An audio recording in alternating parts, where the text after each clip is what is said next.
why have you not responded to the letter that Senator Merkley and I sent following up on the last hearing, asking for documents just to be transparent about the situation and answering the questions that we presented in that letter?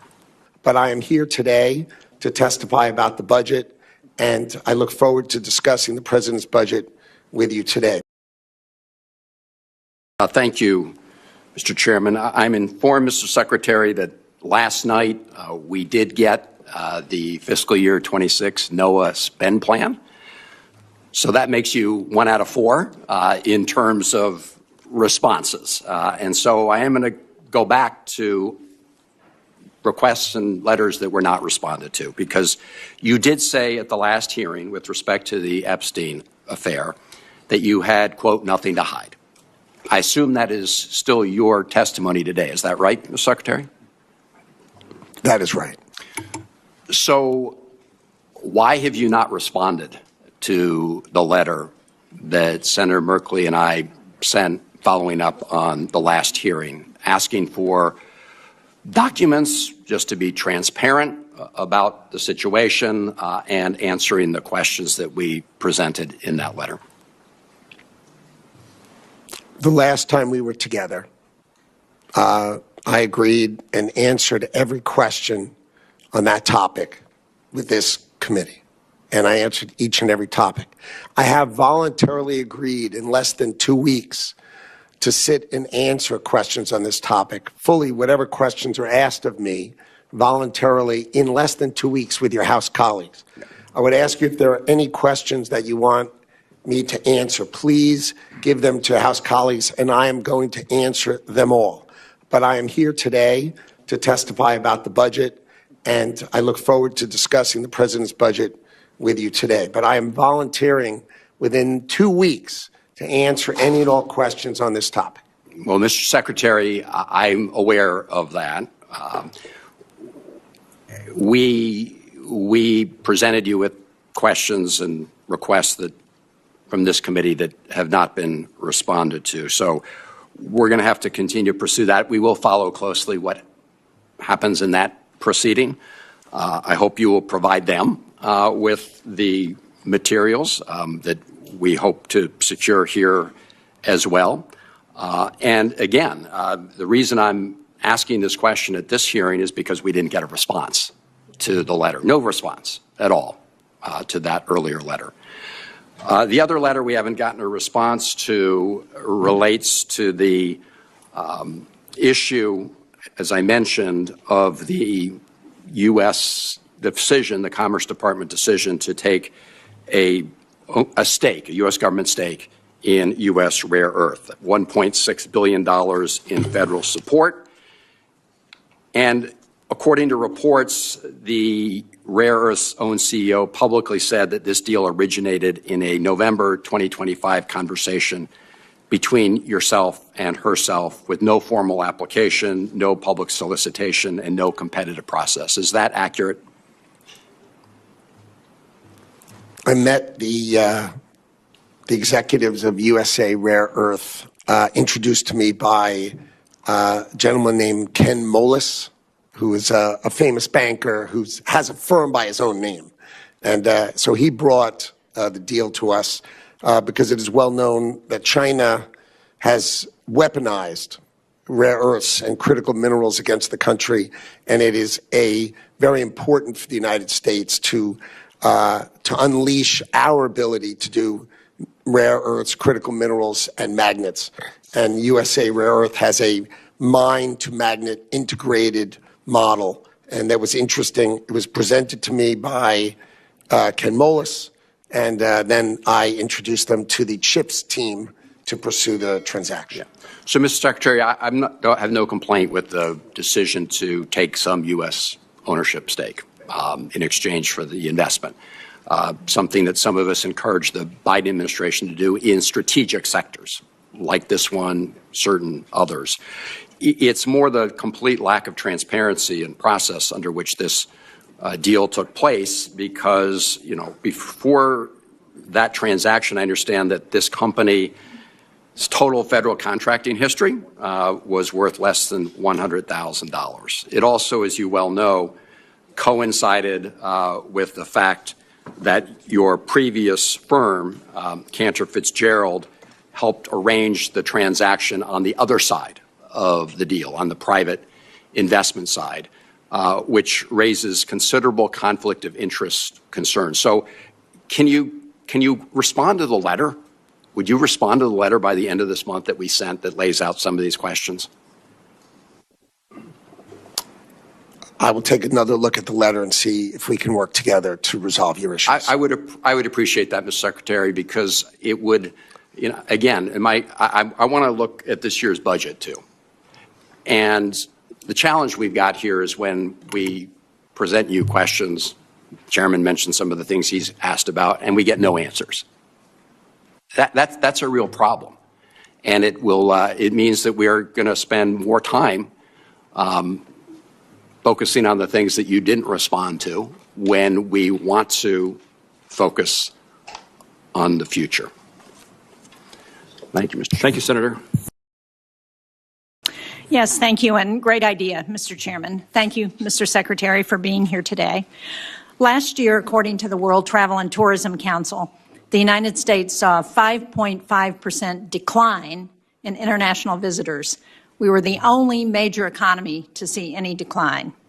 In my home state of New Hampshire, tourism is the second largest industry, both by revenue, and it supports 70,000 jobs.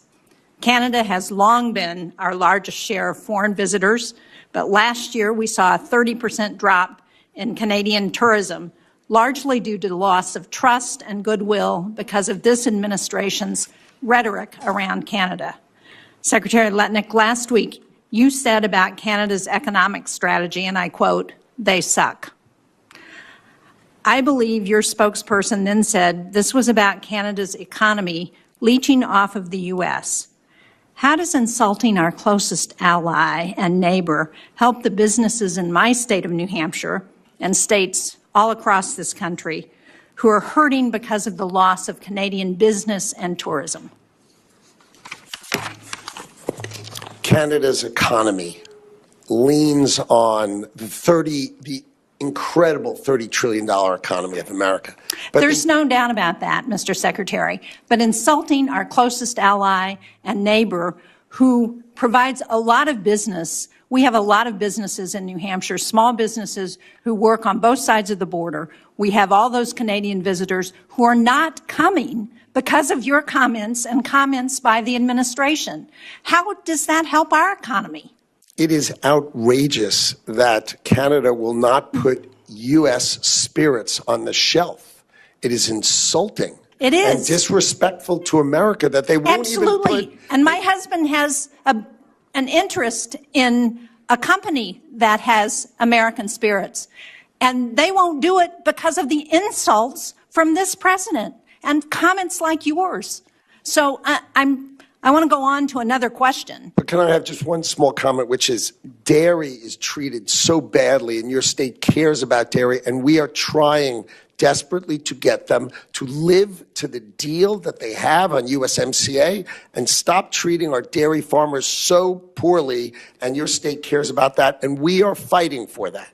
We do, but we are not going to get agreement when we keep insulting people. When we have allies and partners, we should try and work with them, not insult them.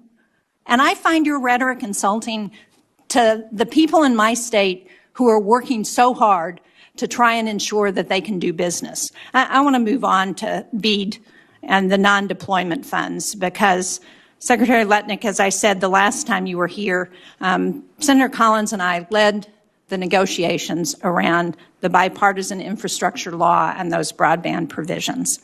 And when we enacted BEAD into law, as Chairman Moran said,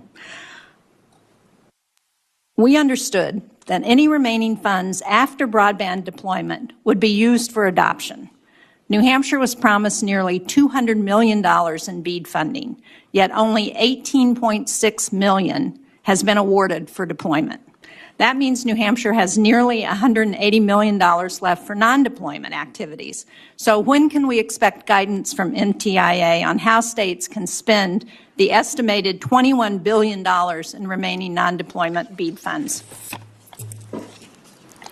We finished our listening tour. We took the comments, over 280 comments and 1,000 people who spoke to us. We are narrowing the gap. We will make sure that we are covering all broadband access, and we will have a plan that we would be happy to discuss with you, as I said, within the coming months. And do you have a deadline for when you're hoping to get that plan to us? My Other than soon? Well, my objective was to start by getting the money out and getting America the benefit of the bargain, which we've done, right? 54 states and territories executed and out the door finally, right? This is getting the money out the door. But I would expect over the next 2 months we will have our plan in place, and we will be happy to discuss it with you. Okay, I only have a few seconds left, but in your confirmation hearing last year, you said that the United States needed to stop China from, and I quote, using our tools to compete with us. And you specifically called out U.S. companies for advancing Beijing's AI ambitions. Since then, the administration has allowed powerful chips to be exported to China. Can you assure us today that the administration is going to stop those chip sales to China that would advance its military modernization? We heard yesterday at the Armed Services Committee from Admiral Paparo, who expressed concern about China being able to access those advanced chips.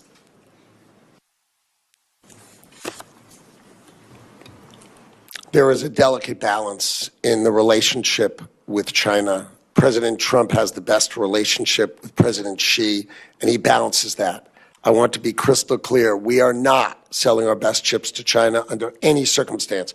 We are not even selling the best scale of chips, meaning they're called Blackwell. They're not even that brand. This is multi-years ago, and there's that balance, and I understand that balance, but the president understands it the best, and he is trying to balance in between there. I would tell you they have not bought any as of today. Well, I'm out of time, Mr. Secretary, but I would urge you to look at the intelligence on the chips, because that is not what the intelligence says about what we are selling to China. Thank you, Mr. Chairman. Senator Sheen, thank you.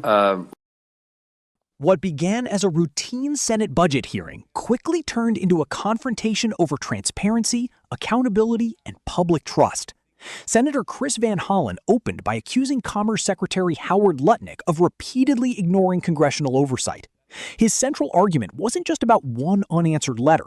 It was about what he described as a pattern of refusing to provide information on issues that deserve public scrutiny. The first issue centered on Jeffrey Epstein. Van Hollen reminded the committee that Lutnick previously claimed he had nothing to hide regarding questions about his past interactions with Epstein. Yet months after senators formally requested documents and answers, they say they have received no response. For critics, that silence raises more questions than it answers. For the administration, the defense is that Lutnick has already agreed to testify before another congressional committee and answer every question there. The second controversy involves a taxpayer-backed rare earth minerals deal worth billions of dollars. Rare earth minerals are strategically important because they are essential for advanced technology and defense manufacturing. Van Hollen emphasized that he supports strengthening America's domestic supply chain, but questioned the process behind the deal.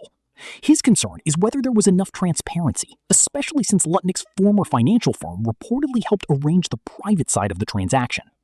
Lutnick denied wrongdoing, explaining that the project was presented because China has weaponized its dominance over rare earth supplies, making domestic production a national security priority. The hearing then shifted to the broader economy. Democrats criticized proposed budget cuts to agencies responsible for scientific research, economic development, and trade promotion. They argued these cuts come at the wrong time, pointing to slowing economic growth and concerns over inflation. Republicans and the administration, however, continue to argue that reducing government spending and restructuring federal agencies will improve efficiency while focusing resources on strategic industries. Another heated exchange focused on U.S.-Canada relations. Senators warned that aggressive rhetoric toward Canada could hurt tourism and cross-border business. Lutnick defended the administration's trade position, arguing that America must push back against what it sees as unfair treatment of U.S. products, particularly in agriculture and dairy. In the end, this hearing wasn't simply about a budget proposal. It highlighted a deeper political battle over government transparency, executive accountability, trade policy, and America's economic direction. Whether voters see these disputes as legitimate oversight or partisan politics will likely depend on what evidence emerges in the weeks ahead, and whether the unanswered questions finally receive answers. VidIQ.